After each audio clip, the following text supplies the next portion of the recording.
জিয়াউর রহমানের ঝাঁঝরা করা বুক, শেখ মুজিব, কর্নেল তাহের, তাজউদ্দিনের মতন নেতাদের ঝাঁঝরা করা বুক প্রমাণ করে এই ভূখণ্ড রাজনীতি আর কূটনীতির চেয়ে উগ্রপন্থা আর জিজ্ঞাসাকে চরিতার্থ করতে ভালোবাসে।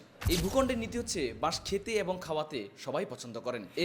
একাত্তরের স্বাধীনতা বলুন কিংবা ছাত্র আন্দোলনের 24-এর গণ অভ্যুত্থানের মতো বড় ঘটনার পরেও এই অঞ্চলে যদি জনগণের প্রকৃত স্বাধীনতা নিশ্চিত না হয়, তাহলে আমরা বলবো আমাদের স্বাধীনতা পশ্চাৎ দেশের মতন সর্বদা দুভাগে বিভক্ত।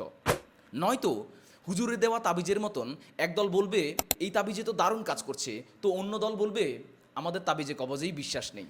আমি অবশ্য বিশ্বাস করি বিশ্ববাসী সবাই মিলে এই স্বাধীন খণ্ডিত স্বাধীনতার হোলি খেলায় মত্ত থাকবে না, বেরিয়ে আসবে এবং সবাই বব মার্লের সেই ওয়ান আর্থ ওয়ান লাভ গানে মিলিত হবে। পৃথিবীর বাইরে গিয়ে পৃথিবী খোঁজার জন্য আমরা সর্বপ্রথম পৃথিবীর দিকেই আগুন দিই, অথচ আমাদের একটাই পৃথিবী, একটাই বাঁচার আশা। ধন্যবাদ, ভালো থাকবেন।